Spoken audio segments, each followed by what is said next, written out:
Hello, everybody, and welcome back to OMB Reviews. I am the critic who is a cynic. How is everyone doing this evening?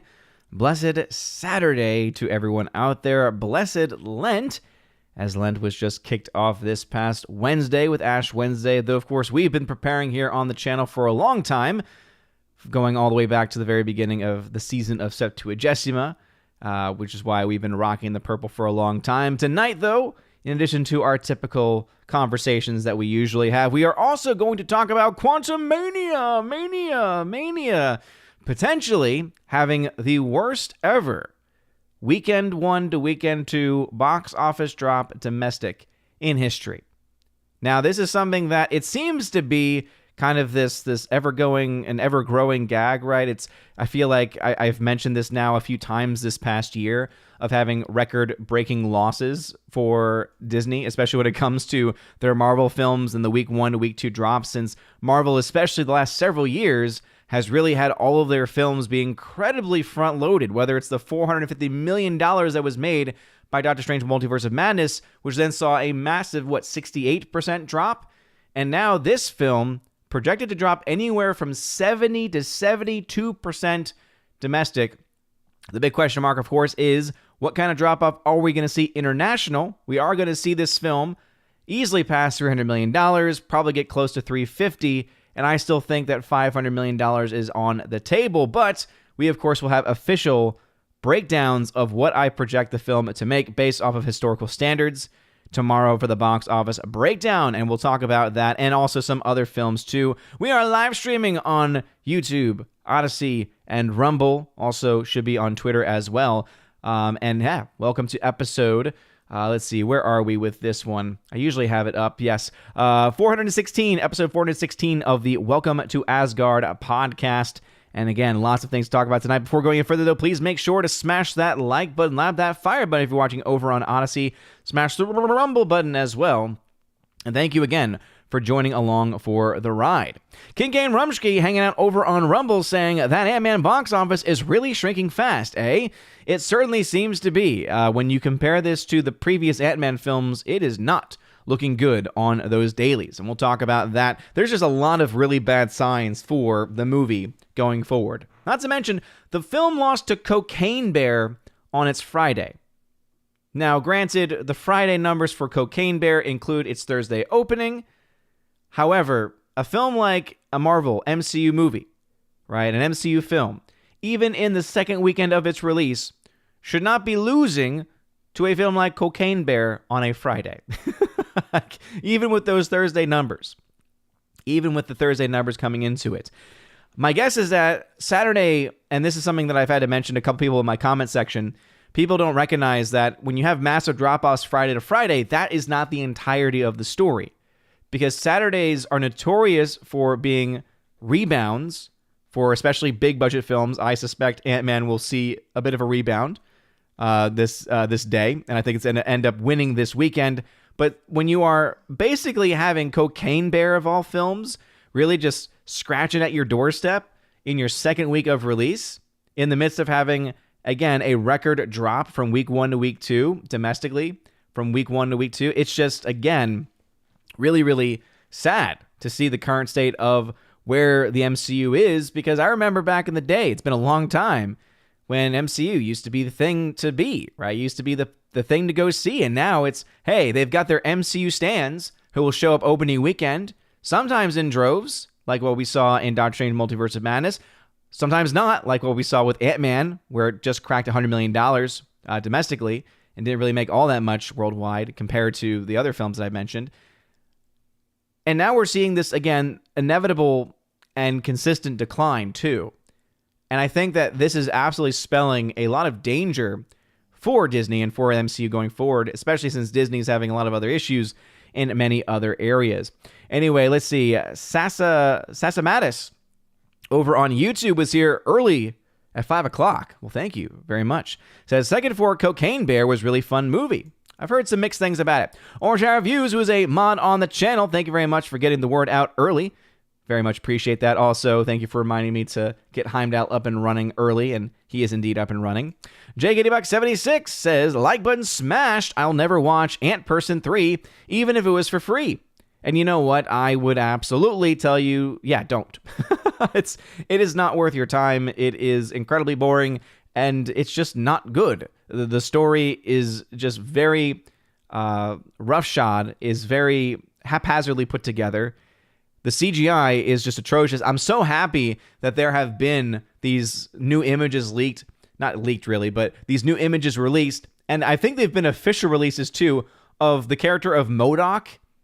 Because it's about as cringe as you see. I saw Father Christopher Millie, hail to you, Father. I see you in the live chat. I think I saw you say, wait, really? Wait, is this real? Yeah. It's as bad as it looks. In fact, it's comically bad. No pun intended. But it is so bad that it's quite hilarious just how far they have fallen. Keely Chow hanging out over on YouTube. What is going on? Everyone over here is doing just fine. Kimberly G, what is going on? Thanks for being here. Loco Miguel in the chat. Lance Mala, what's going on? I was able to catch a little bit of, what was the last pay-per-view? I have Peacock because I've been wanting to watch it, and I'm now into season 3 of Yellowstone.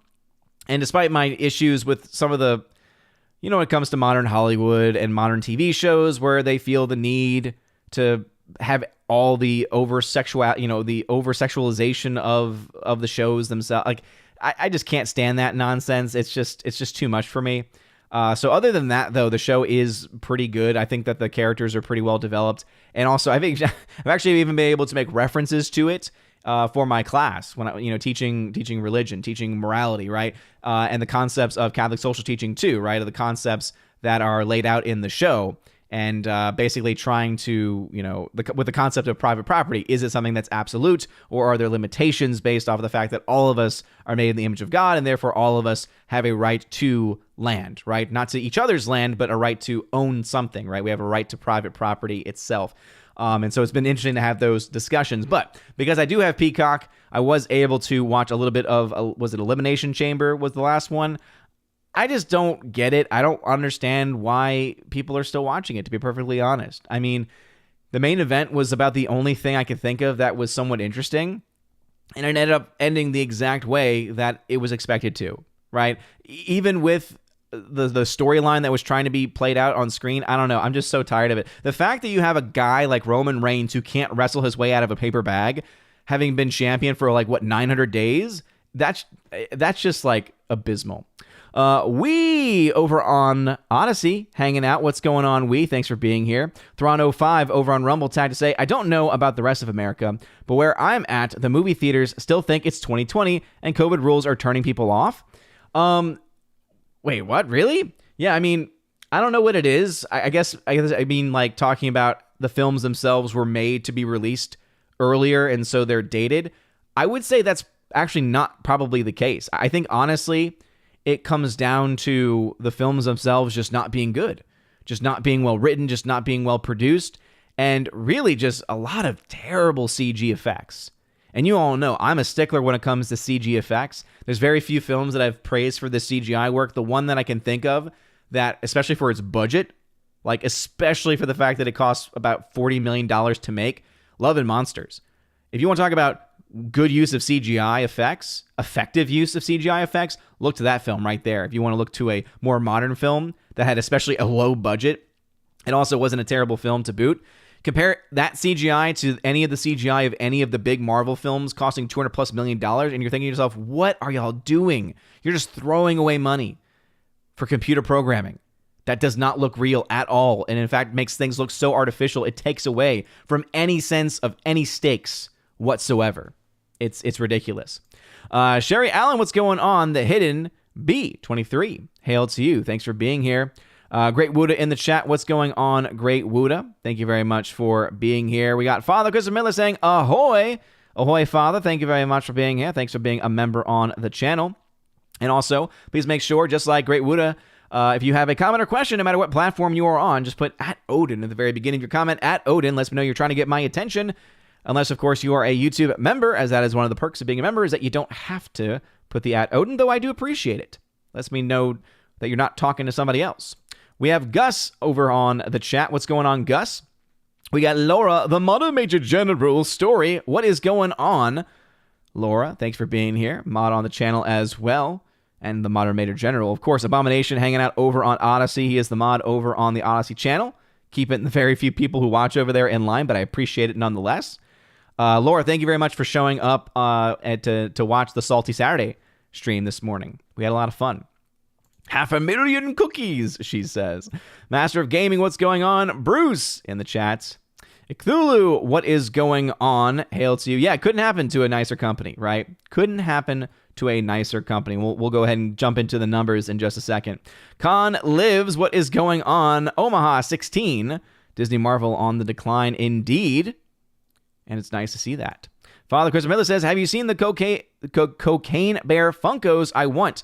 Well, it's funny because, you know, some of my students, they know that I love movies and they know that I review films. And so they asked me, like, what were my thoughts about Cocaine Bear? Had I seen it? What did I think about it?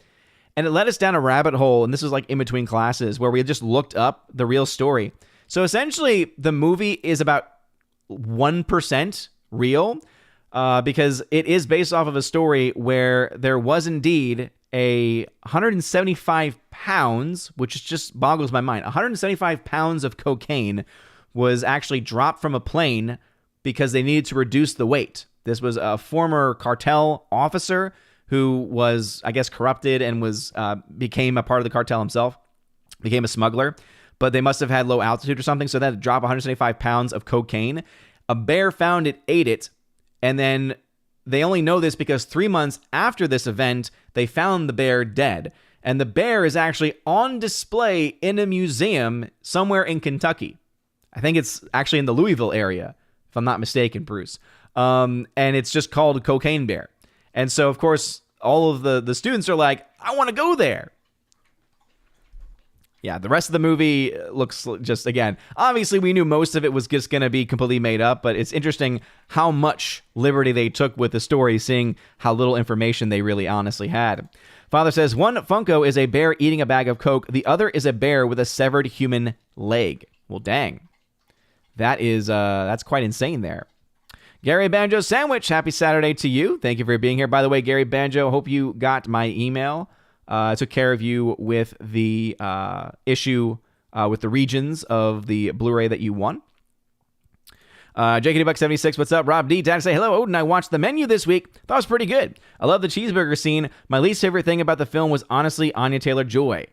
What? How is she your least favorite part? She's a phenomenal actress, and her character is very intriguing. And the journey that her character goes on, especially, and when you find out more about who she is and what she's going through, and there's that great back and forth between her and Ralph Fiennes' character, where it's like, this world's all about, people who give and people who take, right? You don't seem like a taker. I thought it was great. Again, I love the whole film, but I loved her. I thought she was great. Let's see, over on Rumble, King Ken Rumsky Tata say, I hear Cocaine Bear was quite a trip. That's what I've heard too. Apocalypse says, hail to you. Jacques Lesoir, what's going on over on Odyssey, saying, it's a sad state of the MCU that the only entertaining thing about their movie is the fallout and not the content. I just can't wait for the Marvels. I mean, if the Marvels ever even gets released, obviously it's going to, but the fact that they pushed that film back so many times and they moved it from a prime summer slot in July to November, that tells me quite a bit as far as the confidence level that they must have in that film. I would not be surprised if they pushed that back to December or maybe even into next year based on what we're seeing, especially once these numbers come out for Quantumania, do not be surprised if you start to see some movement in their schedule once again. They need to start to rethink some things. I think they've already realized that, but I think they're going to start to realize, oh, it's even worse than we thought it was, and we already thought it was going to be pretty bad. Yeah, Cocaine Bear. Of all the films, Cocaine Bear. Laura says, unfortunately, I'm 0 and 2 for movies this year because my low-budget Angie McDowell movie was a bust too. Sad. Oh, man. I'm sorry to hear that. Lance Mala, did you see the link I sent I did. I have not watched it yet, though. I just don't have. Again, time is just. Also, my time that I do have has just been consumed playing Hogwarts Legacy, and I'm just not ashamed. It's just been a lot of fun. Culture Casino, what's going on, brother? Hail to you. Soul Assassin in the chat. Artistically incredible. What's going on? Welcome. All right, let's see. Magnus Magnuson, what's going on? Hail to you. A field trip to see Cocaine Bear has more educational value than a lot of my high school lessons. I imagine that it has a lot more value than the vast majority of current public school lessons, if I had to guess. High school lessons more so than lower school. But Batgimp in the chat also. And let's see. Laura also said, I forgot to mention that in the menu, all the bad people are facing the kitchen. The enablers have their back to the kitchen. Oh, that's a very, very interesting point. I like that. There's just a lot of layers. I know that the Salty Nerds did a review of it. I need to watch it because of you. You said it, that it was very good. And also some of the things you mentioned, I was like, ooh, I want to know more about that. Let's see. Apocalypse tagged over on Rumble saying, if Quantumania flops, which is what is likely going to happen, if it keeps up like this, what are the chances of Guardians of the Galaxy 3 making $1 billion at the box office? Well, I've never been one to think that it is. I know that there are some people who have it in their mind that the film is just automatically, because it's a Guardians movie, because it's a James Gunn film, that it's just going to do it. I just don't see that happening. I really don't. And it mainly comes down to the state of the MCU, and also just the fact that in the franchise, the first Guardians was great. And I think that's the reason why Guardians 2 did so well, because people said, oh, if we get more of that, that's going to be great. But then we got Guardians 2 and it wasn't very good. I know some people say it's okay, some people defend it, but ultimately it was just a meh. I've never rewatched it. I've never wanted to rewatch it. And I'm probably never ever going to rewatch it my entire life. Guardians 1, that's one that my wife and I really like. That's one that we will probably at some point in the future watch again, once every few years, right? Guardians 2, though, never ever going to be on that same level. So, again, I think that it is, I still think the film is having a pretty good chance of making money, right? And I wouldn't be surprised if 8 to 900 million is in the cards for that film, for Guardians 3. But $1 billion, I just think, I think it might be too far out. I think it might be too far out. Let's see. We got a $5 super chat from Cthulhu. We'll read this, and then we will jump into the news, looking at some of the stories and breaking down the numbers. Cthulhu says, I heard that Captain America 4 had their writers all replaced recently. Thank you for holding your religion reverent. Hey, well, thank you, Cthulhu. I appreciate that very much, and wouldn't surprise me. Again, it just sounds like there's nonstop chaos. It sounds like nonstop chaos behind the scenes for everything that the MCU is doing, for everything that Disney is doing, right? And we've seen this going back quite a while, quite a ways. We saw it especially early on with Star Wars, and then after it really hit the rubber hit the road in 2017 with The Last Jedi. I know some people saw the signs earlier than that in The Force Awakens, but most people saw it at least back when The Last Jedi came out. You look to that, and then you also then look to how the MCU fared around the same time, and you notice that there is this clear trajectory of running out of the people that kept things going for as long as they did, especially for the MCU, right? A lot of reliance upon other people with better ideas, and then you start to see just this complete downward trek.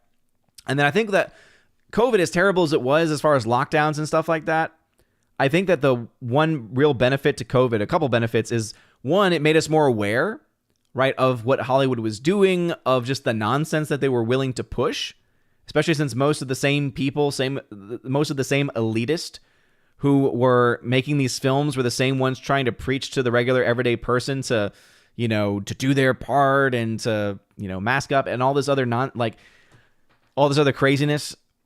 And so I think it helped to expose that, just like it helped expose teachers as well, right? People were able to actually sit in on their students' classes and hear the kind of crap they were being taught.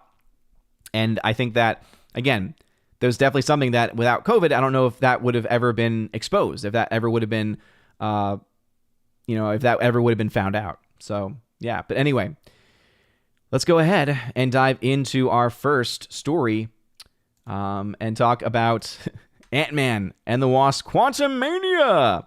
As the headline from Deadline says, our boy Tony, Quantumania, worst drop for a Marvel movie.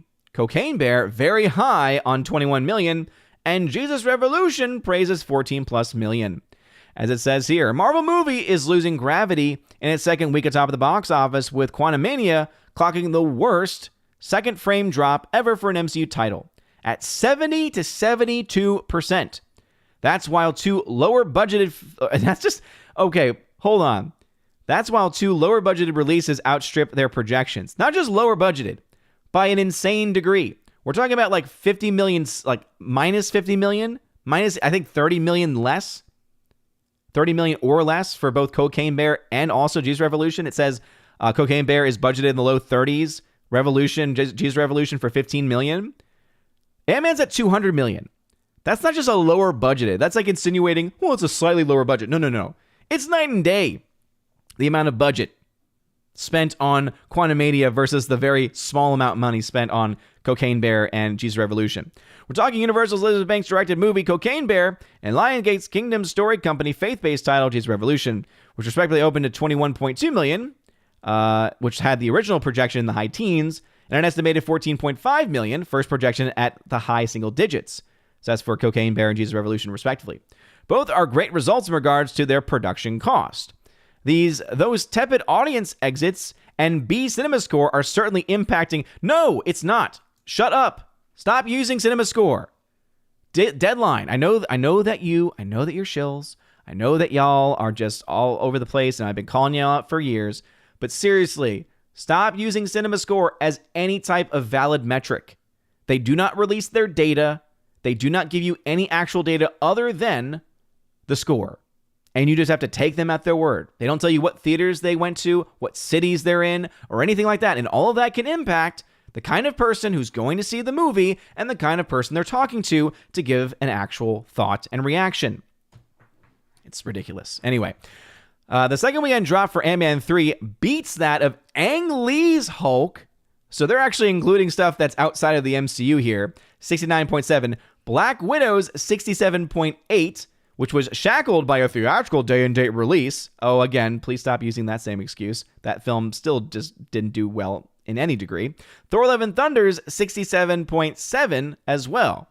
The movie is expected to do 30 to 32 million this weekend. One could say, hey, Marvel got to make them better. But this Ant-Man 3-quel saw the best opening ever, and the severe plummet here indicates front-loaded business. That said, there's no want to see for repeat viewing. Okay, so here they again are playing cover, right? It says, one could say, make them better. But then it goes on to try to excuse that by saying, well, it had the best opening of the entire franchise. And we've already poked the holes in that, saying, yeah, but when you adjust for inflation, and then you take into account that the average ticket price for all three films are vastly different, the amount of tickets being sold for this movie, especially with an extra $70 million budget for this film compared to the other two movies, yeah. I'm sorry. Yes, you absolutely can and should say, make them better. Deadline. Stop trying to throw cover. Again, you're like, oh, well, it's having the biggest drop ever, but it's not because the movie's bad, okay? It just doesn't have repeat viewing, okay? Just shut your mouth. Seriously. And it's like, oh, by the way, yeah, you're using the same CinemaScore saying, oh, despite a B- from CinemaScore. That's why you shouldn't use it. It's a complete garbage system. Anyway, but as it says here, the studio won Cocaine Bear, beat out Ant-Man. Cocaine Bear made 8.6 to Ant-Man 3's $8.3 million. Very good results. Let's hope nobody gets too grossed out by all those body parts tonight, which is when a horror film either buckles or over-indexes. And again, interesting how they're trying to say, oh, it could be bad news for Cocaine Bear, while trying to say, oh, it's actually not all that bad. Drives me nuts. Let's look at the actual numbers. So remember that Box Office Pro was not projecting this kind of a drop. They were thinking more about a 64% drop. Clearly, that's no longer the case, right? Their high-end projection, or this was the middle of their range, 38.6.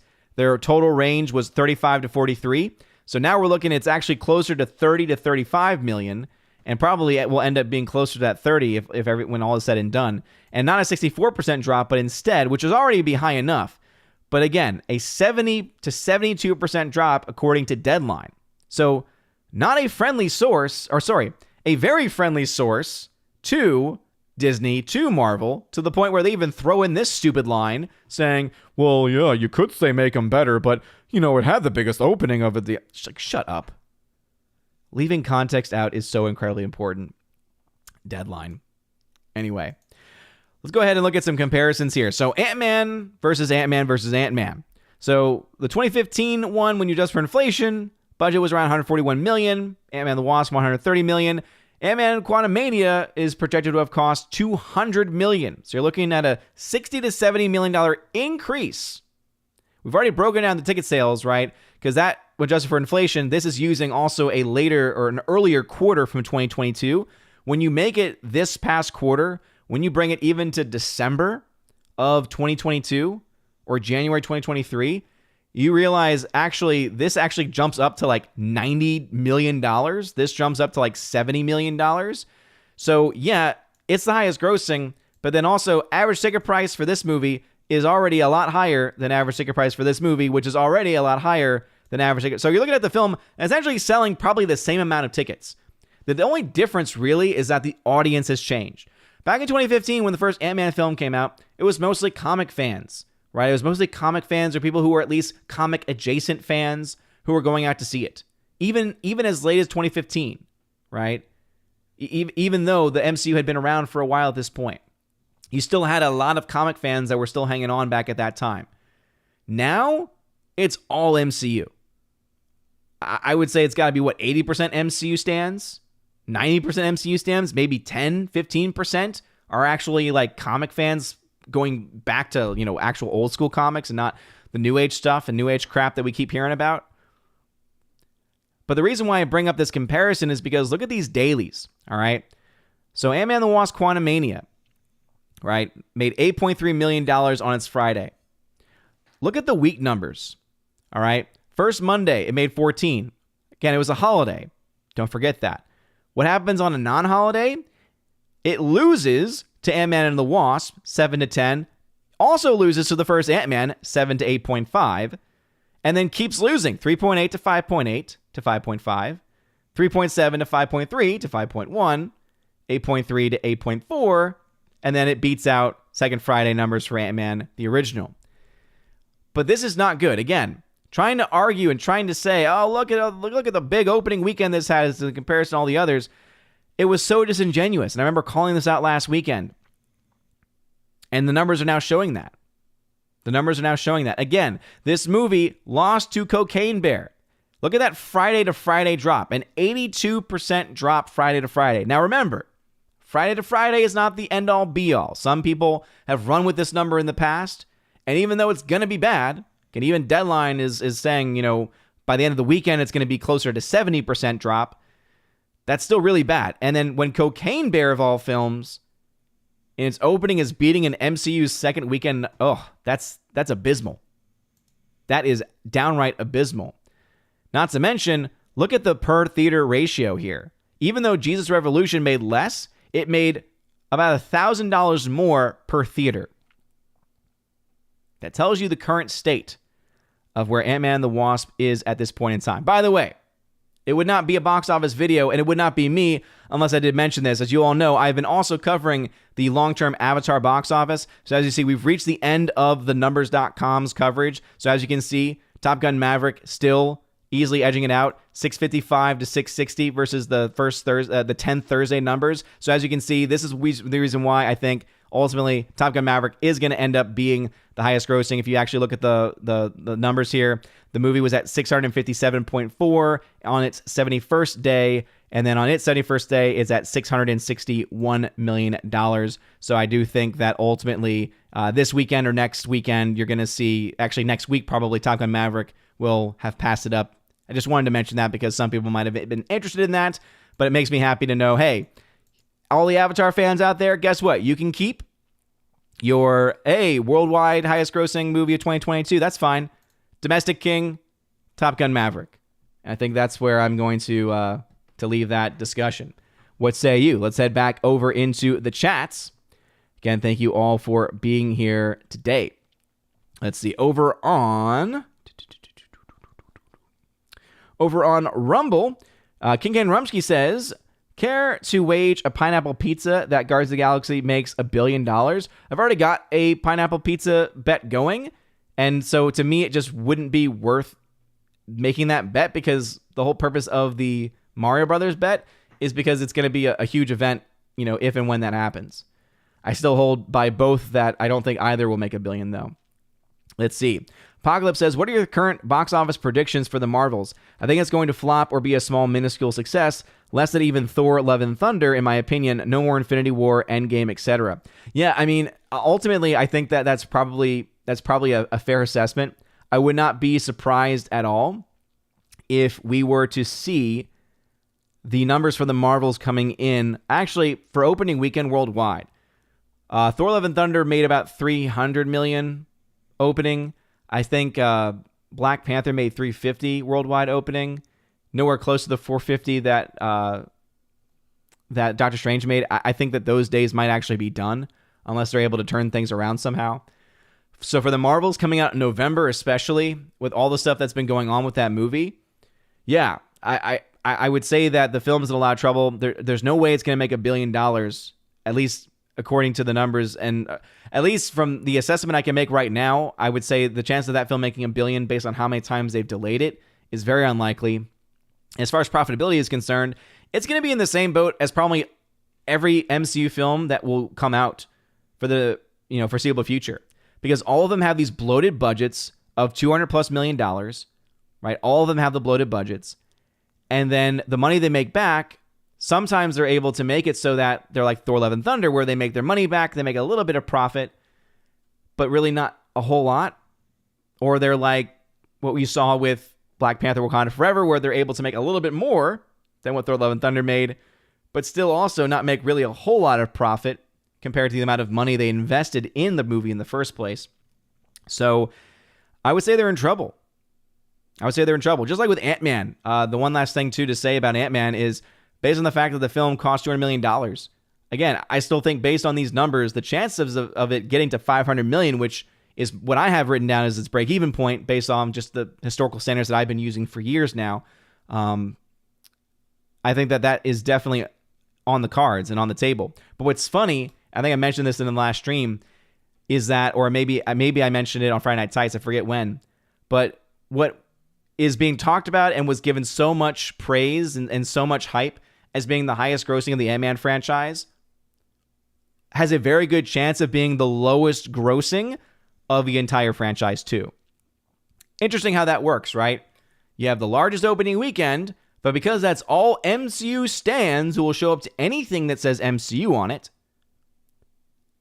normies, old fans, right? The fans that were bringing in and helping bring in the $1 billion+ and the insane profit margins, right? When they were spending less money on it too. A lot of those people are gone. If you look at just the raw ticket sales themselves, it's not even close. All right, back into the YouTube chat again. If you have a comment or a question, put @Odin at the very beginning of your comment, @Odin, if you have a comment or question that you want read aloud. If you don't, then I will not read it. And again, I don't think that's asking for a lot, just to put @Odin. Gary Banjo Sandwich, no problem at all, man. Brightburn85, what's going on, good sir? He says, do you think Bad Boys 4 will have a hard time getting box office dollars? Because I don't know if people are willing to forgive and forget. Well, I've never watched any of the Bad Boys movies, so I would probably say there must be some audience for it. Maybe. Again, I don't know much about Bad Boys box office history because I just don't care. Talk about franchises that I have no care for whatsoever. That'd be one of them. JS Pena, ahoy. What's going on? Scott McKenzie, who's a member. Hail to you. Alice McCarthy, what's going on? He says, howdy, Odin. Still dealing with these headaches. Hopefully we'll know something about them in early March. Another listening day, unfortunately. I hope you heal up quick, man. Robert, he says, honestly, going by Chris Pratt in Thor Love and Thunder, does he even still want to be Star-Lord and be a part of the MCU? Something tells me he probably does because it probably pays pretty well. I'm not saying he's all about the money, but most of these people are to a certain degree because it's a job.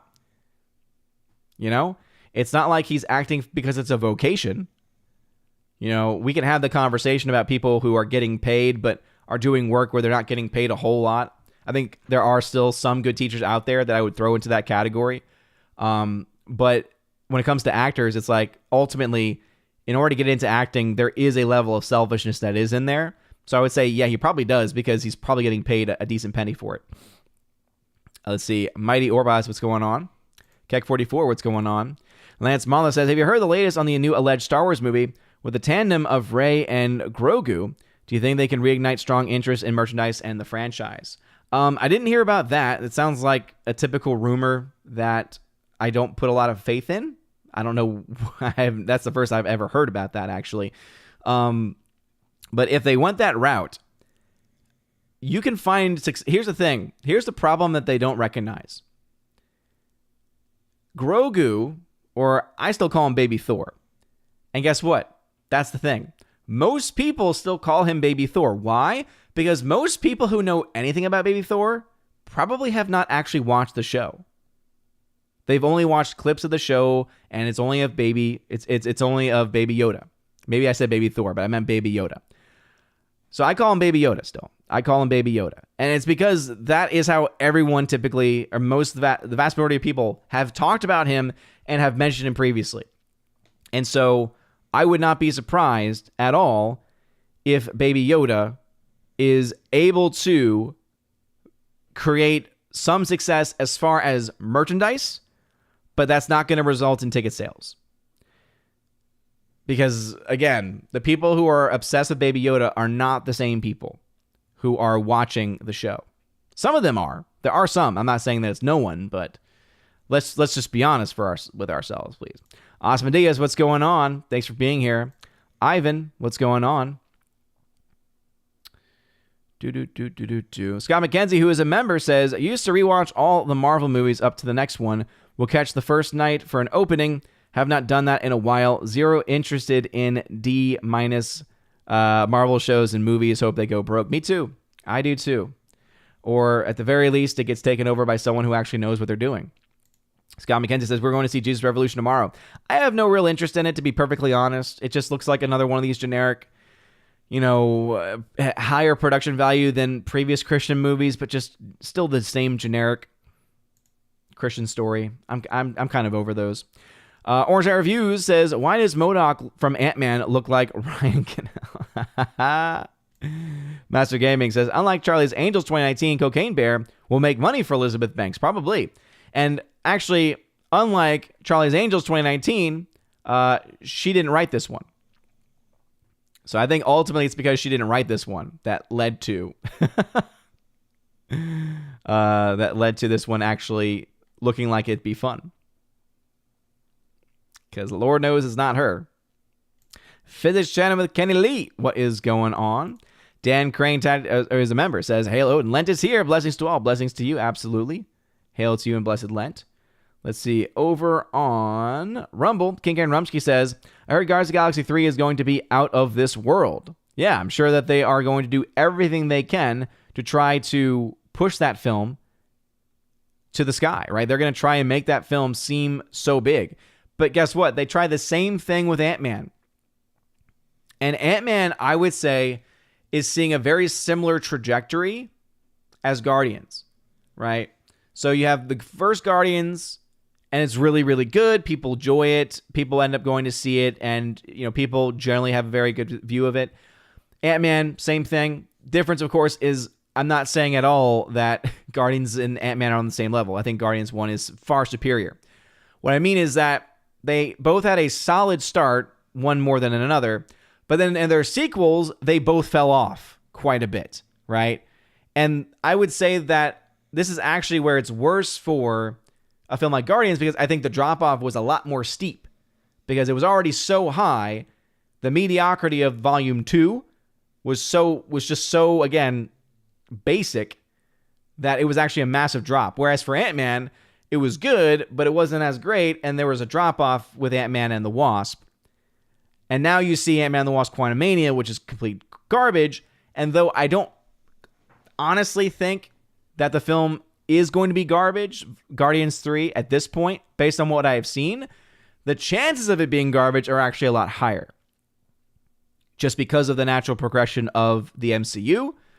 the progression of James Gunn as a filmmaker. I mean, let's be honest. He hasn't really made anything worth note since the first Guardians. I can't think of a single film that was actually really, really good.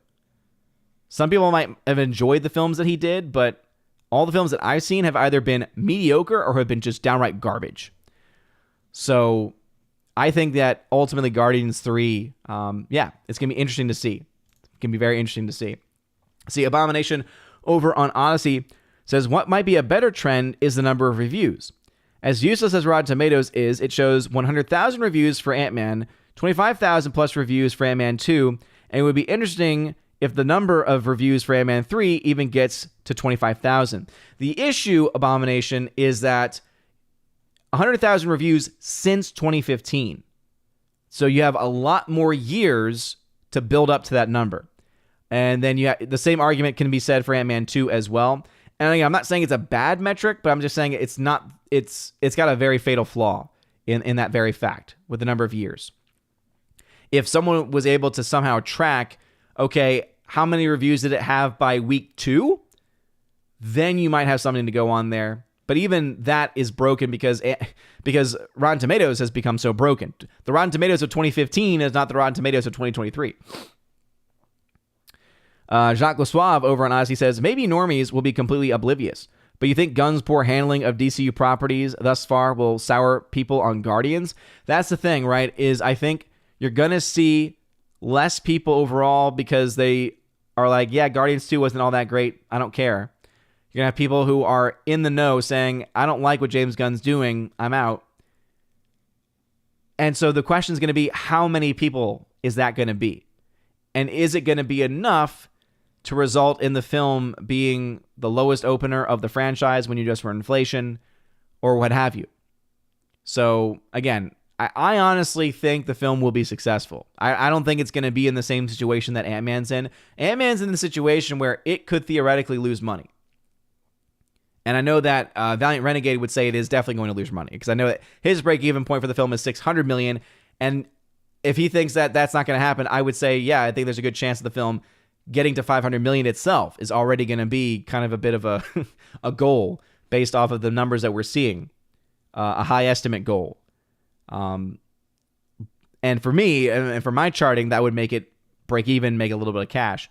But ultimately, I don't think Guardians is in the same boat. I think Guardians is probably a guaranteed, even if it's bad, probably a guaranteed because of just how much of a much higher IP value it has versus the Ant-Man IP. Because of the higher value IP, I would say it's a minimum 650. And when you're at a minimum 650, if you have a mediocre film, that puts you at 750 plus. If it's a great film, I think that puts you at 850 plus. But I don't think it puts the film in any way to $1 billion. I just don't see it. All right, back over into the YouTube chat. We got Bryant Barth in the chat. Hail to you. Again, if you have a comment or question, please put @Odin at the very beginning of your comments. Lets me know you're trying to get my attention. Let me have a little bit of water. CPU Geek, what's going on? Welcome. Laura, yes indeed. Reminder to put @Odin at the very beginning. Houseman a lot. Neil, what's going on? Welcome. JS Pena, time to say, what are your thoughts on Lent? Personally, I'm not a big fan, although I'm not exactly good at being a Catholic. I love it. It's one of my favorite seasons of the year because it's a season where you are challenged more so than ever before. It's also one that always makes me much more self-aware because it makes me think, why am I waiting until now to make these changes? Why am I waiting until now to bring on these challenges? Why is it that my brain and why is it that why have I allowed basically society to train me to view life in a certain way where it's like I have to have a certain date in order to do something, basically. And I don't like that. I mean, obviously, it's good that it exists because all of us need to have that wake-up call and reminder. But then there's also that self-criticism that comes along with it saying, why did I have to wait until now? But yeah, I love it. It has been definitely a tough first week, though. I will say that much. Because I'm doing fasting and abstaining from meat in ways that I have not previously done before. And it's definitely not as bad as I thought it was going to be. but there have been some moments that it's been tough. Let's see, Rob D. I honestly think they could have ended the MCU at Avengers 2012.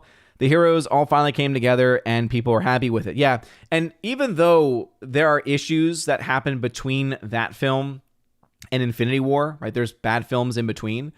I do think Infinity War, to me, is a great end point for, as far as before it went completely off the rails, we got up to Infinity War.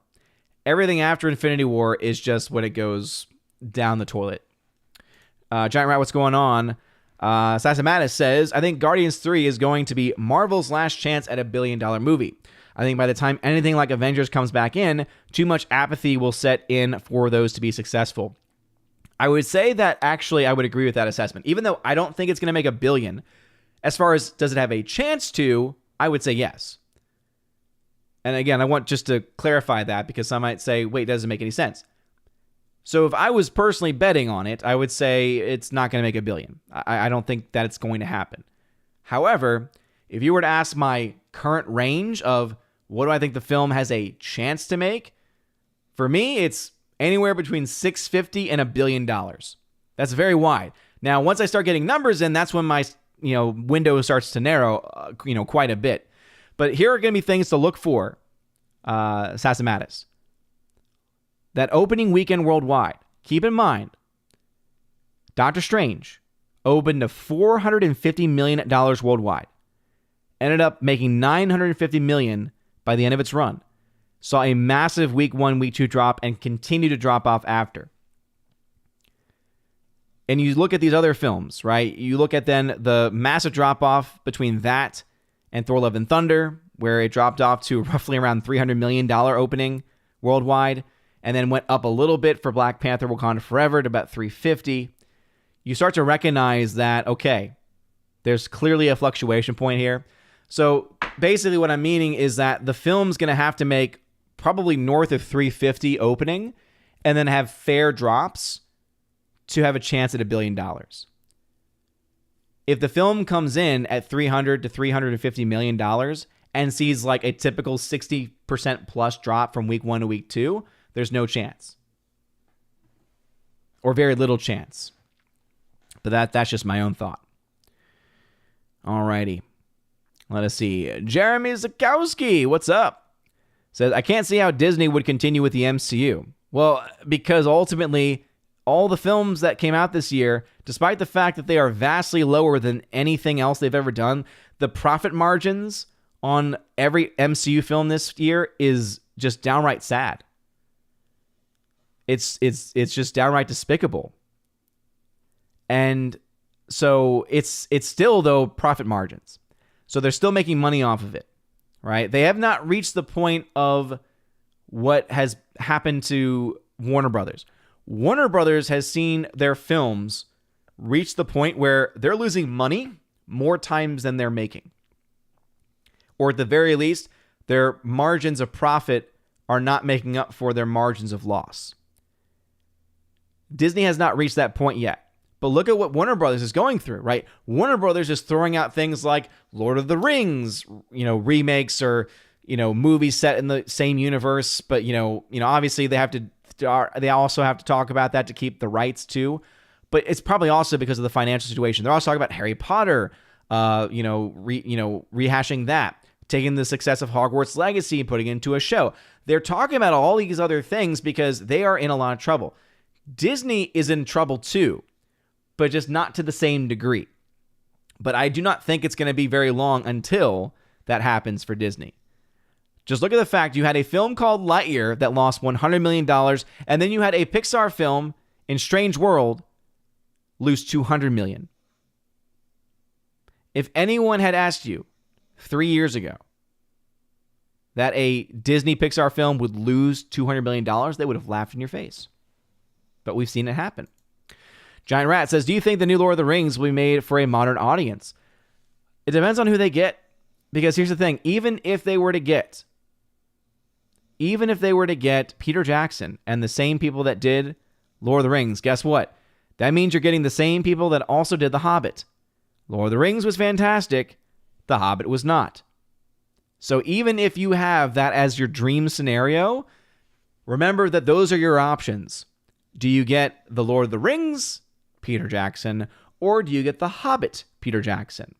One will help make potentially really good films to be remembered for years to come. The other will make complete and utter garbage.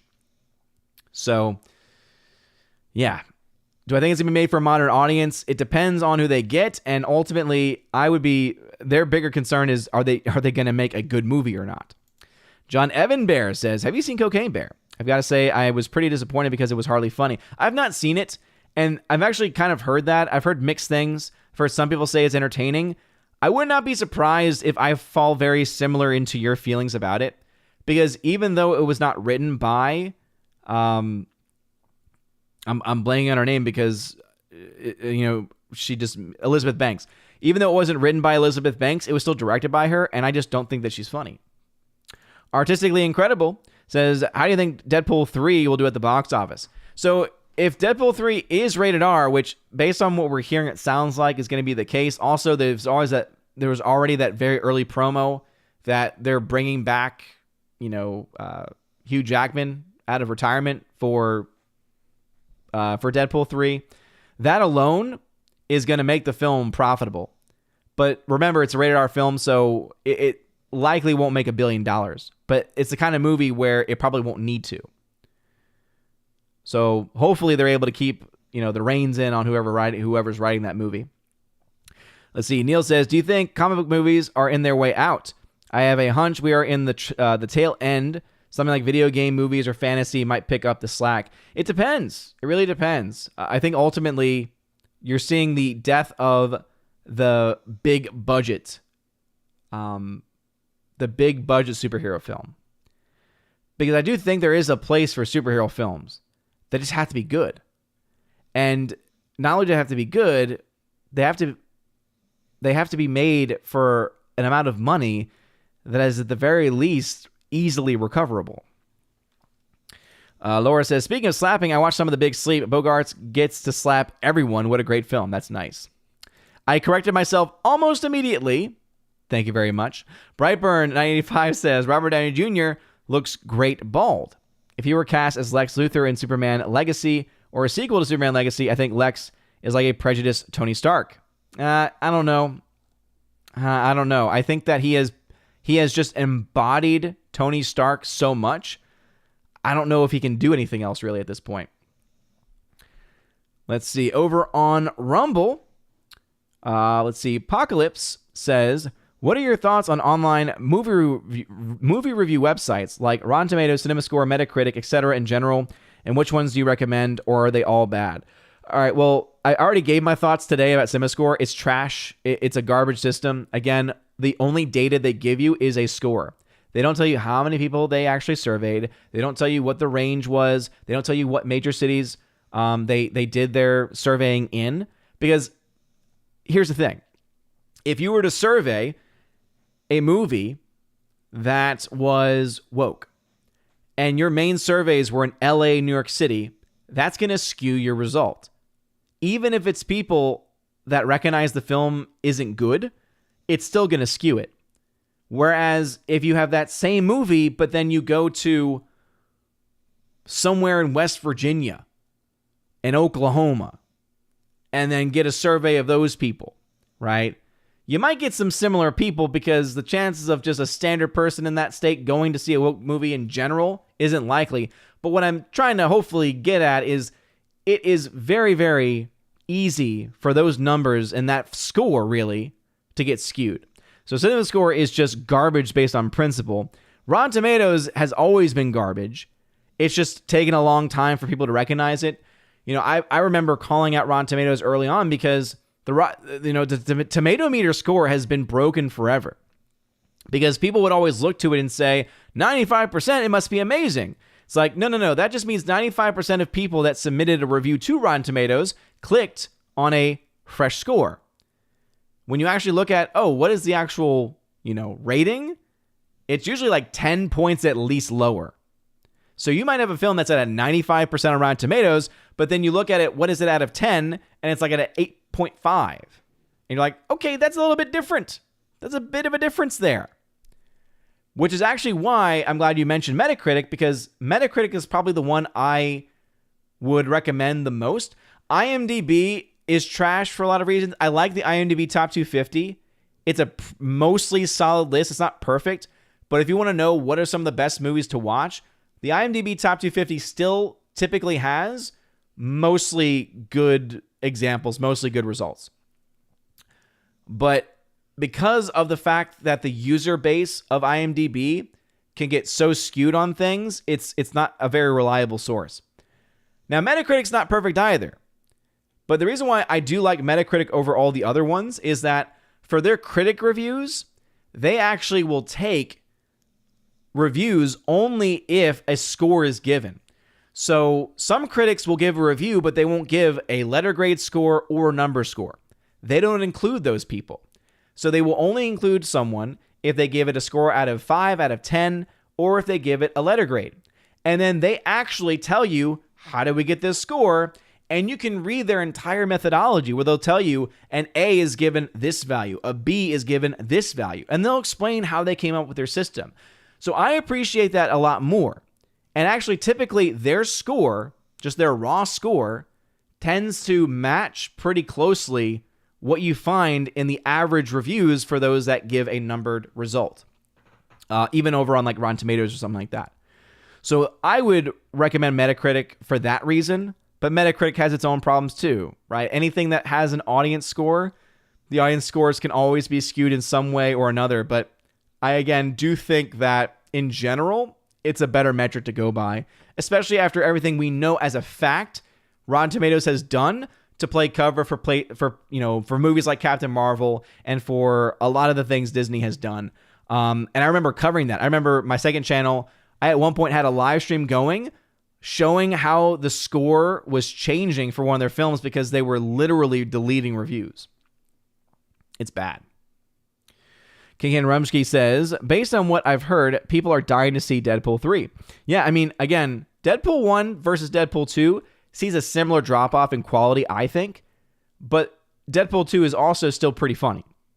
So I think that you definitely have a lot more excitement for a Deadpool 3 fan base-wise than you do for Guardians. The difference is that the Guardians fan base is bigger, if that makes sense. Scott McKenzie says, on the Chris Pratt job comment, not only is it a paycheck, but also for all the people on his team, agent, assistant, etc. Exactly.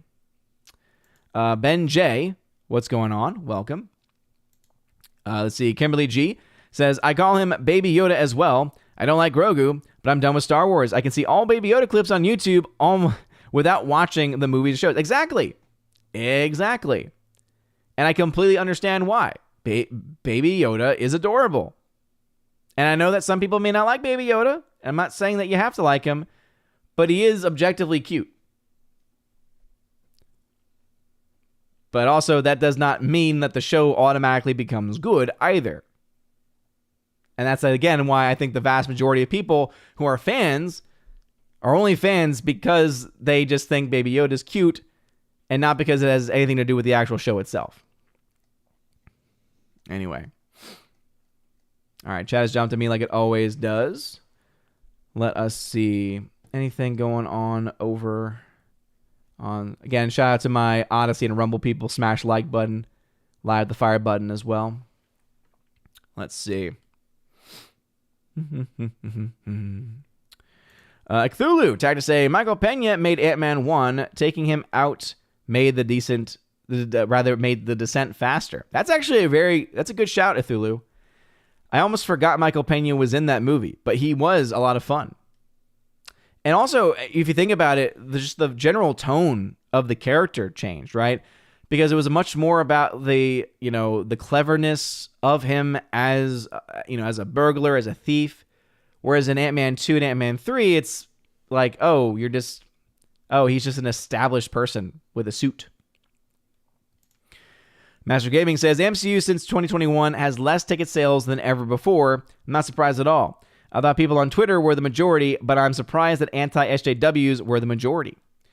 Really, I think it's not even just less. I would even say, to say anti-SJW is kind of I would just say normal people. And I'm not surprised at all that normal people are in the majority.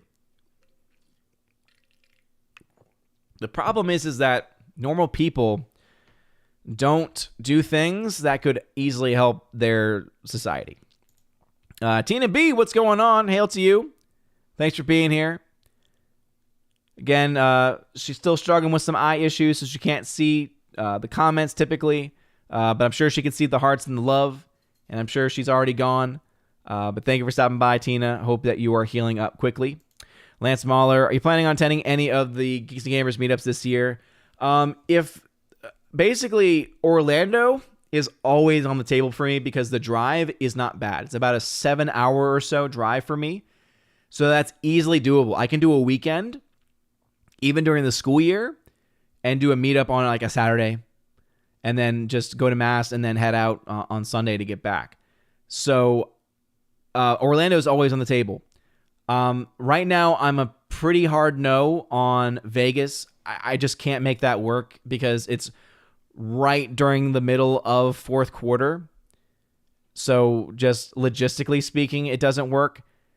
Flight-wise, it would be a nightmare. There's no way I could drive it in any reasonable amount of time.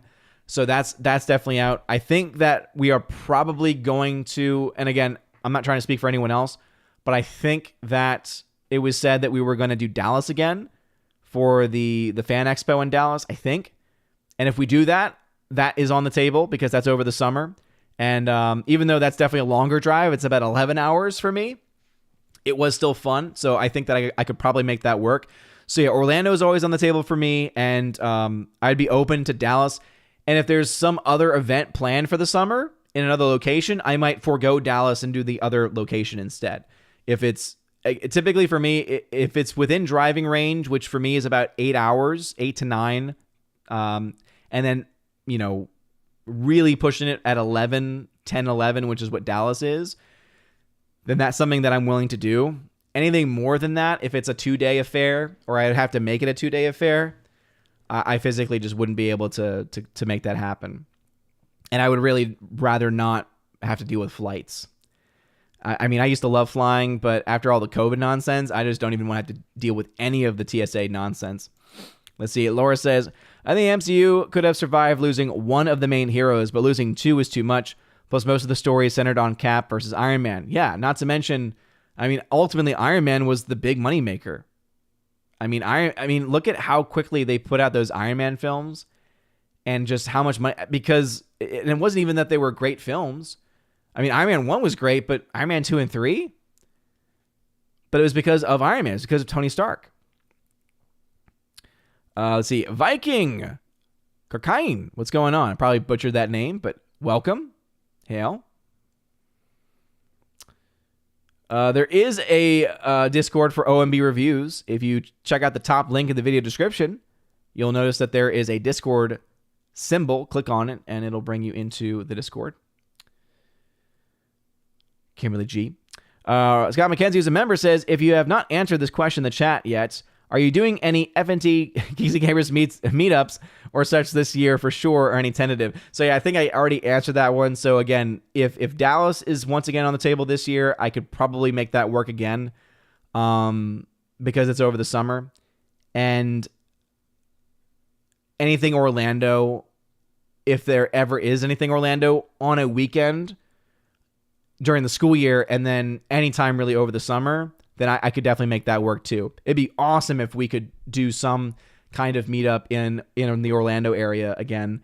So that's something that I probably will be able to do because it's a little bit easier to handle that drive. But yeah, nothing official yet. I've not committed to any of the meetups, at least the ones that I've heard of. See people saying hello to Tina and sending their love in the chat. Thank y'all again for showing that love. Rob D says, Warner Brothers needs to hard reboot their company. Never mind the DC Universe. That is a fact, Rob D. And Disney's getting to that point. Easily getting to that point. Jonathan Bear says, Joker made $1 billion and it was rated R. I never said that, so I hope that you didn't think that I was trying to imply that Deadpool couldn't make $1 billion because it would be rated R. What I'm rather was trying to say is that having an R rating typically limits you. It's not universal, and Joker is a great example. Not only, Joker is not just a great example of being rated R making $1 billion, it's a great example of being rated R and not releasing in China and making $1 billion. But that's what happens when you make a really well-made movie. I know that everyone likes Joker. I do. I think it's a brilliantly made movie. Not to mention, its production budget was $55 million. It made 19.4 times its budget. As much money as Avatar's making, it ain't anywhere close to 19.4 times its budget. That's for sure. But let me go ahead and pull up the Deadpool films real quick, just so that we have something to work with here. Because again, if it is rated R, which I actually honestly think that a rated R Deadpool would actually, I think, would make more than a PG-13 one, because the people who are going to see it want to see rated R Deadpool, right? But just to kind of give a little bit of context here, let's go ahead and pull this chart up real quick. So as you can see, the first Deadpool, actually, when you adjust for inflation, and again, that little ticker is right up there, it made $828 million. Look at the second Deadpool. Deadpool 2 made less. It only made $791 million worldwide. So it actually lost audience domestically. It gained it internationally, lost it domestically. So this is the reason why. Yeah, please feel free to time out Eaton in the live chat. Laura, thank you for giving the warning there. Yeah, do not spam in my chat. I can tolerate a lot of things. I love having conversations, but if you spam, I have no toleration for that. So anyway, Deadpool 2 made less. So this is the reason why I think Deadpool 3's chances of making $1 billion is not very good. All right? Because the first Deadpool, even when you adjust for inflation, was $828. As great as that movie was, it was still not enough to bring more people out to go see the second one. In fact, less people saw the second one. At least, again, according to just the raw numbers here. All right? And this is the reason why I think $1 billion... I mean, this movie would have to make $200 million plus more than the last film, which was already less. You know? So I think that ultimately the chances of Deadpool 3 being able to pull it off, it's possible, but just not likely. Again, it's possible, but not likely.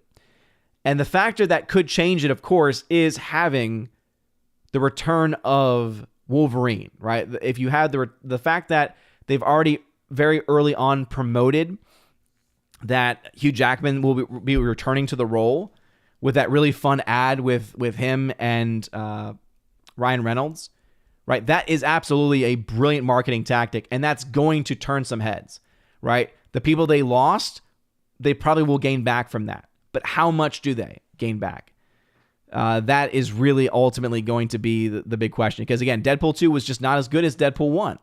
So if Deadpool 3 is great, okay, you gain that number back. Maybe you add on to it, but look at how much you have to add on to it to get to $1 billion. And I don't know, especially in the current day, whether there's going to be enough for that to happen.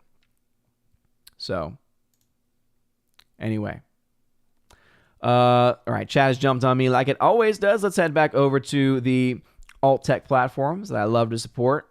I think we've got some movement over on Rumble. Let's see.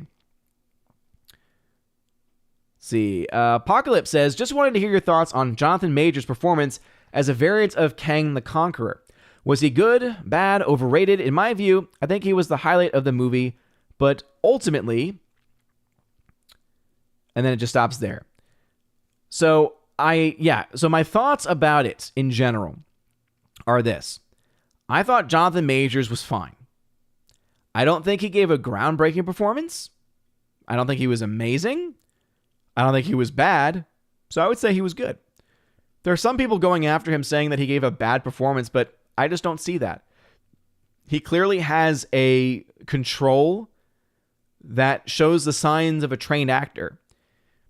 And so I think even when it comes to acting, there's still an objective and a subjective level, right? You can tell when someone can't act. And if anyone wants to say, acting isn't objective, oh, okay, watch The Room. It's my greatest example of objective versus subjective because no one can ever refute it. The Room is an objectively terrible movie. Tommy Wiseau is an objectively bad actor, and yet I love it subjectively. Jonathan Majors is, objectively speaking, a good actor. He is good. He is good. He is well trained. Now, I don't have knowledge of the comics to say whether or not he is fulfilling what Kang is supposed to be like, but that is, again, a subjective element. All I can tell you is that he did a great job in the role that he had.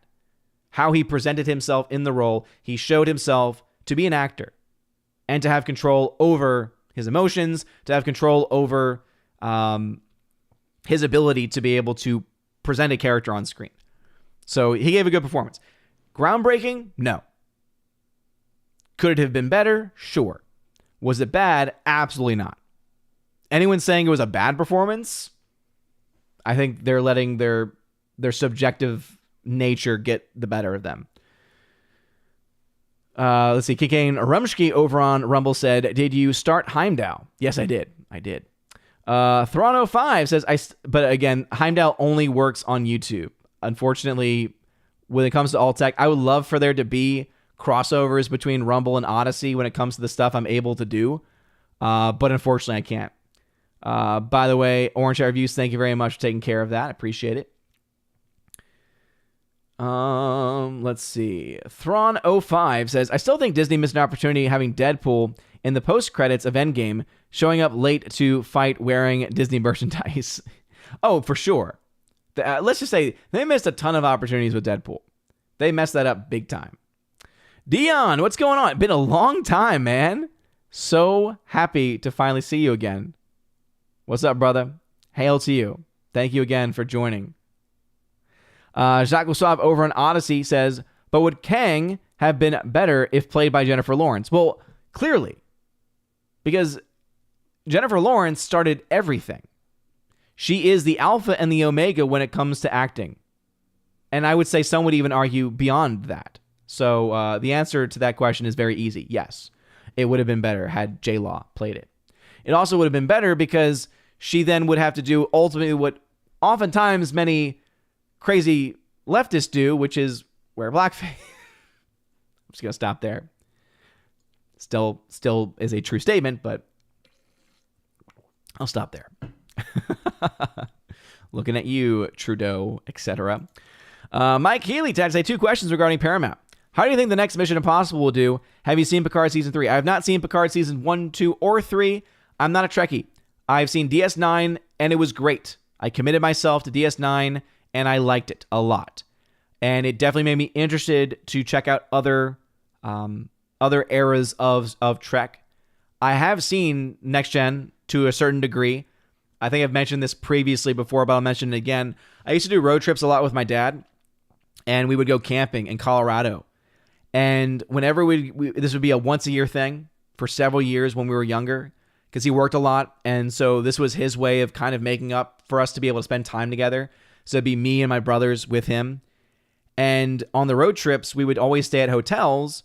And this is back in the day before you had Wi-Fi, before you had all these other things that are, not just a part of regular home life, but are things that you would expect also to have in like a hotel. So the place that we would stay would typically be the old tube televisions that had maybe 4 or 5 channels. And so typically the only thing that was ever on whenever we would stop would be reruns of Next Gen. And so I watched several episodes of Next Gen just from that alone. But there's clearly also a lot of episodes I have not watched because I've never sat down and dedicated any time to watch it from beginning to end.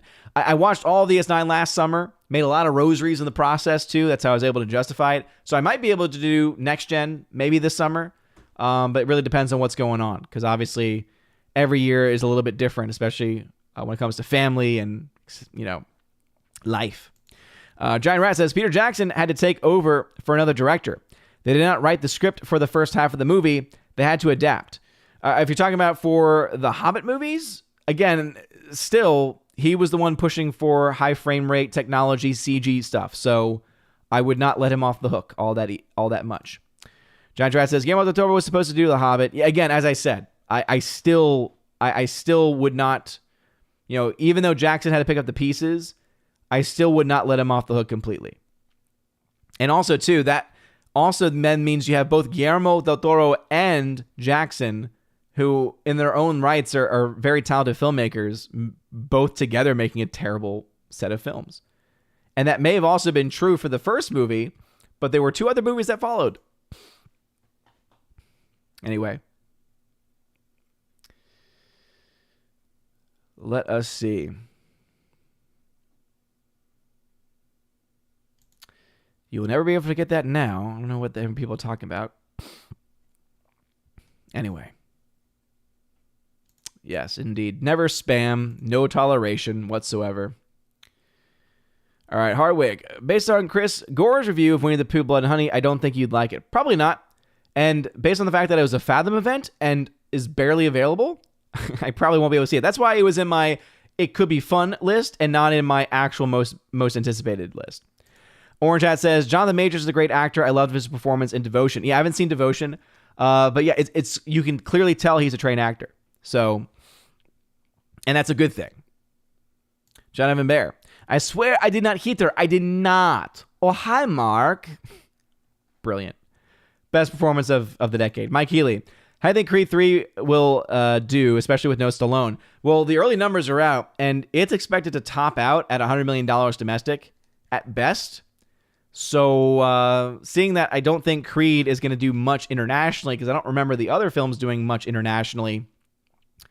Yeah, it's not looking good, to say the least.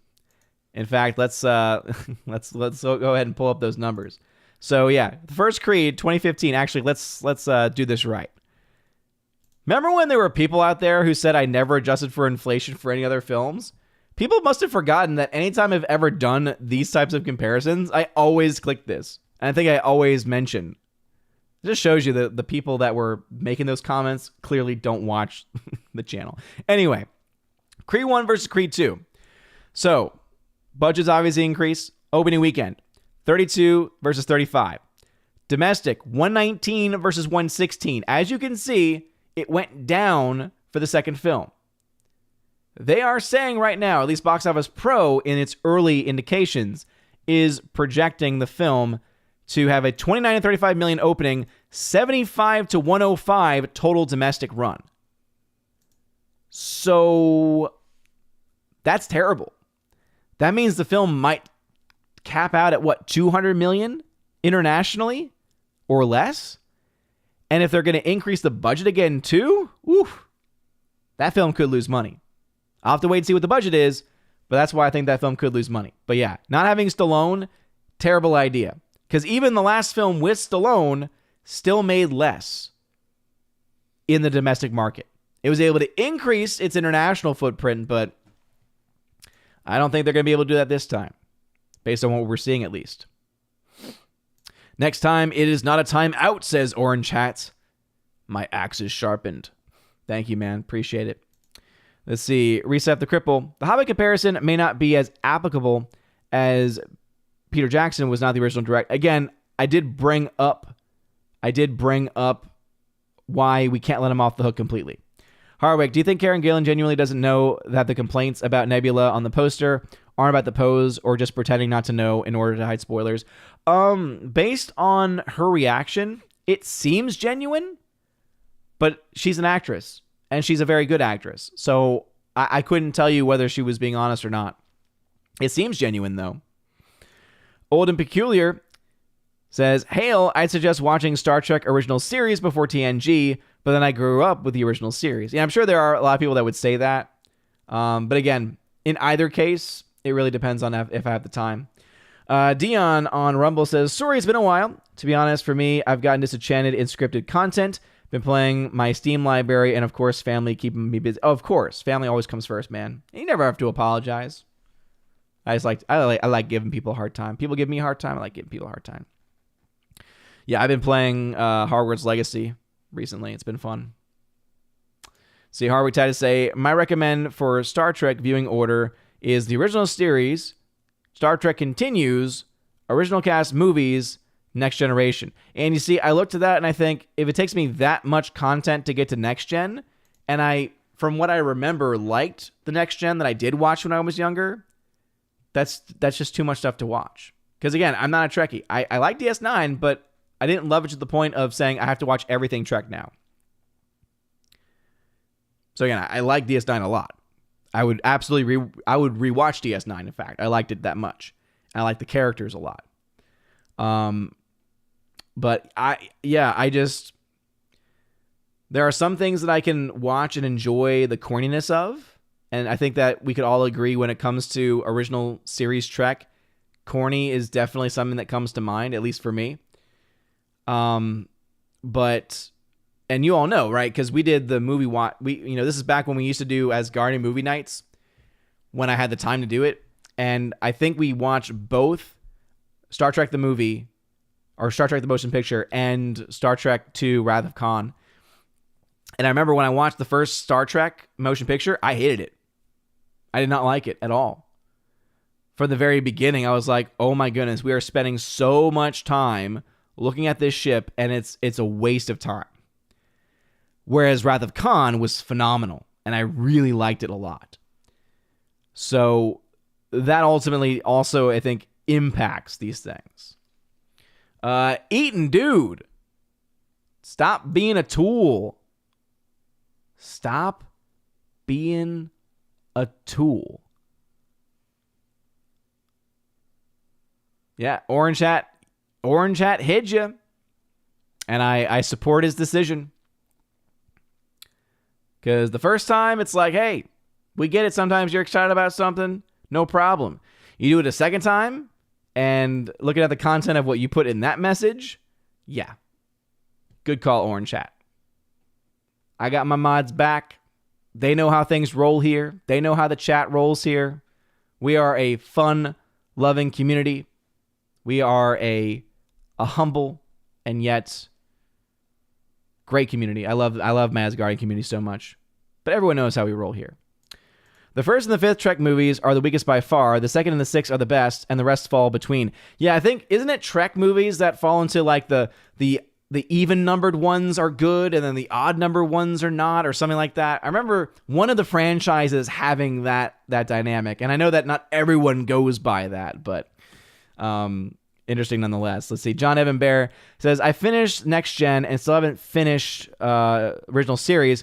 I still enjoyed Next Gen despite this, so I recommend just jumping into it. Just be a little more patient because it's a bit of a rocky at start. That's what I've heard. But here's the thing. DS9, same thing.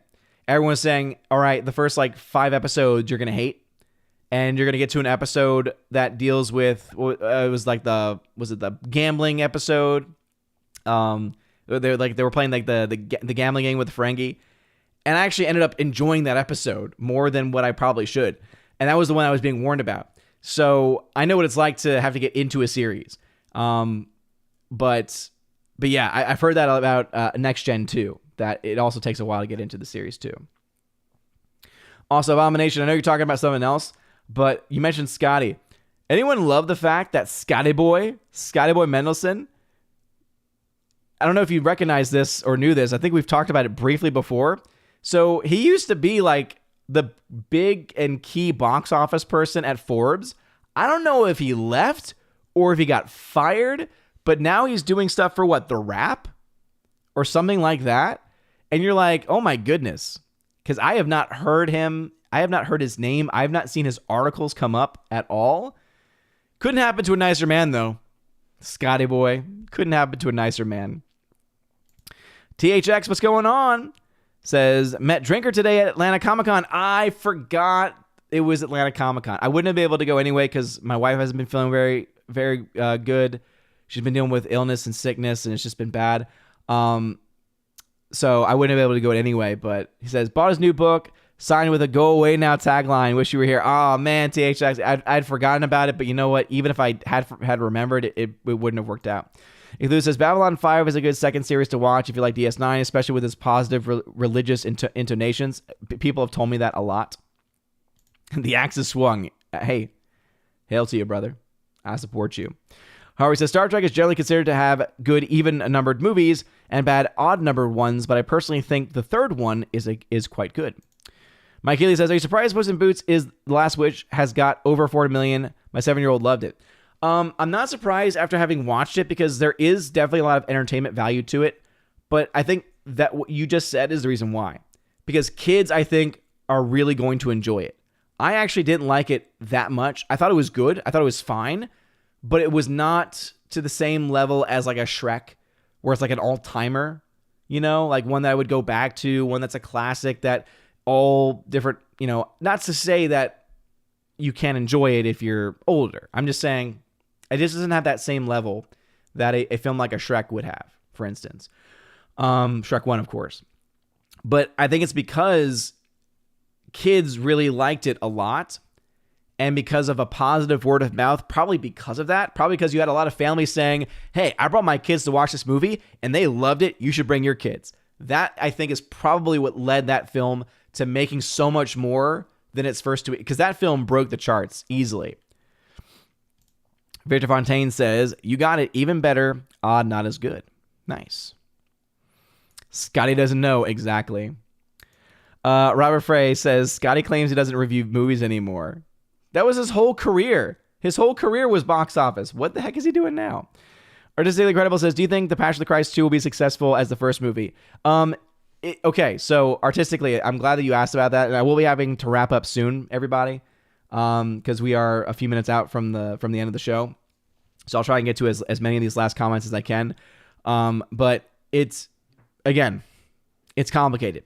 If it is as good as the first one, then yes, and probably even more. If it is a huge step down and a huge disappointment, then obviously I would say no. But hey, I like Mel Gibson as a director, as an actor. I know he's gone through a lot of things in his personal life. There are a lot of things that, he's much more of a traditional Catholic, which much more aligns with my own, my own way of practicing my faith, right? Especially with his devotion to the Latin Mass, the brown scapular, things like that. But ultimately, yeah, will he be able to pull it out again?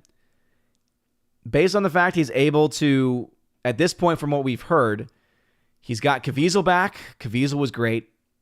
He, I think, has got a lot of the other actors who played some of the key figures in the life of Christ back too. So as long as he's able to get the money he needs to make it and is able to put together a very compelling story, because there's so many things that he can do, right? He's dealing with the resurrection. And from what we've been told, he's going to try to tackle what's called traditionally the harrowing of hell. So in the Creed, we say, and again, in a key tenet of Catholicism and most Christian, denominations, is the understanding that Christ descended into, what the words are, descended into hell. What we mean by that, though, is what's called the harrowing of hell, which is the freeing of the just souls of the Old Testament. So freeing the souls of Adam and Eve, of Abraham, of Noah, etc., right? All those who died without the saving graces of baptism. And so just the way that they could, especially if you remember the first film, remember when Christ dies, one of the creepiest and coolest images from that movie is they go to the actress, and I love how they did that too, the actress that was playing Satan. So it was an actress playing Satan, bald head. They made her look very ambiguous, though. And it's, again, if they were to do that again, too, I'm sure not only would he be called anti-Semitic this time, he would probably also be called anti-trans, etc., because one of the reasons why that portrayal of Satan worked as well as it did is because you look at it and you think, okay, I see the figure of a woman. However, this woman's being made to look masculine, and the voice, for those that don't know, they ADR'd. It was a male voice that spoke the lines, and it was meant to have your brain go, wait, something's not right here. It was to make Satan look other. and feel other in every way, and it worked perfectly. If they're able to recapture that too, and just that, again, just think about that raw, just like screeching of Satan at the end. Think about that harrowing of hell, spiritual battle. And there's also been rumors that they could also do like a flashback thing with the driving out of Satan by St. Michael the Archangel. If they're able to do that and do it effectively and not try to do too much, it could be phenomenal. It could be fantastic. But anyway, yeah, that got me excited because I really would love to have a second film made with just as much quality. Let's see. Over on Rumble, Apocalypse says, what are your thoughts on the Batman spinoff show about the Penguin? It's made by HBO and should be out by late 2023-24. I thought I heard like those things were not confirmed because they're kind of going through this phase of just they're not making money, and so how are they going to be able to do it? In general, I'm okay with it because Colin Farrell as the Penguin was the best part of the Batman. Dion says, for me, it was Babylon 5 for my station-based shows. Nice. Very cool. Laura says, Drinker has a great book called Dark Harvest. I wish he narrated the audiobook. It's quite good. Oh, he doesn't? Man. Harwick says, for me, M4's Hobbit book edit fixes the Hobbit trilogy's issues so thoroughly, including getting rid of digital look by adding grain, that I consider a worthy companion to Lord of the Rings trilogy. I can't see it. I can't see it. If you can send me a link in the Discord to how to get that, I'd be willing to give it a shot, but I just don't see how you can fix it. Also, that reminds me, someone asked what I thought Mission Impossible. I think Mission Impossible will do very well. I think Tom Cruise is a very hot property right now, and I think people are just really wanting to see movies that are exhilarating, and I think people are going to look at that and think, okay, I remember what I got with Top Gun Maverick. I think I might get something similar here with Mission Impossible. So it would not surprise me to see that film do well and do better than expected. The Right News says, Ricardo Montalban, Wrath of Khan, he was perfect villain. DS9 had the best series ending season of all Trek series. Oh, yeah. So many great things in DS9. Dark Harvest by Will Jordan. Yeah. Let's see. Soul Assassin. Oh, by the way, Jester of Roanoke, what's going on? Welcome. Soul Assassin had to say, I just want to see a Mel Gibson Mad Max film where he's an older Max. That would be great. I would love that. Miss Martin Muses, hail to you. Thanks for being here. Hardwick says he descended into Sheol, but not Hell. Sheol. Again, Hardwick. You don't need to explain that to me. I teach theology for a living. I teach theology, but I obviously don't need to go. I obviously don't want to necessarily go into as much detail on some of these streams because this is not specifically, in this episode especially, is not a theology-based show. Anyway, Osmodia says, Dante describes the Antichrist as made up of beautiful single parts that are in disharmony. It must be that image he used. Something to that effect, I imagine. But anyway, that is going to be it for me this evening, everybody, because I think I'm getting whatever my wife has, so I'm getting a little stuffy myself. And so anyway, please, if you're watching this after the fact, let me know in the comments section what your thoughts are on the Ant-Man box office or any of the other films we talked about. And I will be on the lookout for those and dropping hearts on those comments and interacting with as many as I possibly can. Be on the lookout tomorrow for a box office breakdown where we will finally see, okay, what is going to happen with this movie? Is Ant-Man actually going to make any money, or is it going to be a flop? Is it going to get to $500 million, or is it going to struggle to get that much? Well, of course, find out tomorrow. And so with all that being said, thank you again for being here. Also, thank you, Gary Banjo Sandwich Worthington, for reminding me, please make sure you vote in the Wednesday Raven Awards because the ballot will be closing in a couple weeks. You only have a couple of weeks left to vote in this year's Raven Awards. It's my Oscars boycott. And we so far have easily the most votes in Raven Awards history, which has me very, very happy. So far, 242 people have voted for the best and worst of 2022. Again, it's mostly film and TV related. So I'll go ahead and post that link in all of the places. Some people, it'll be clickable. Other places, it might not be. But if you have not voted yet, go ahead and submit your vote because it's a lot of fun. And we, of course, will have this open because the Oscars, I believe, let me go ahead and see if I can pull up my calendar real quick. So you have 2 weeks left. I think I'm going to close this out on March 10th. So Friday, March 10th. So that way I can get things ready for Sunday, the 12th, which I believe is when the Oscars are. I wouldn't know for sure because the whole reason we do it is mostly to boycott them.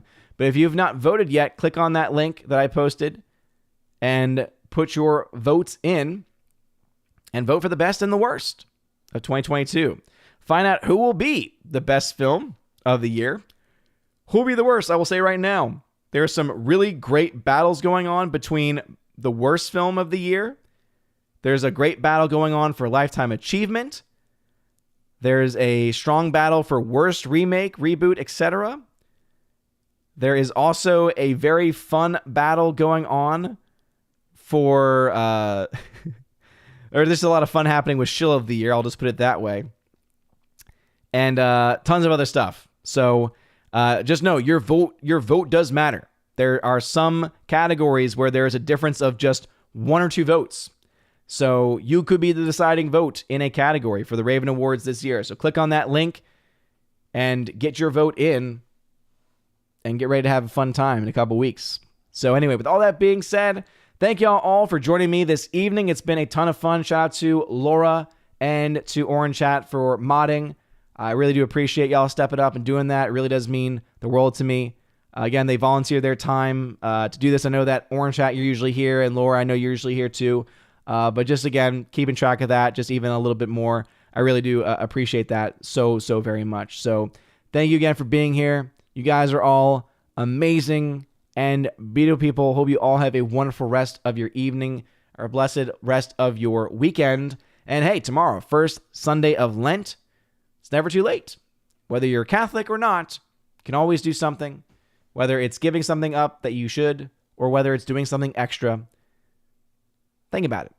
Anyway, you guys are all amazing. Have a wonderful rest of your day, everybody. And as always, God bless.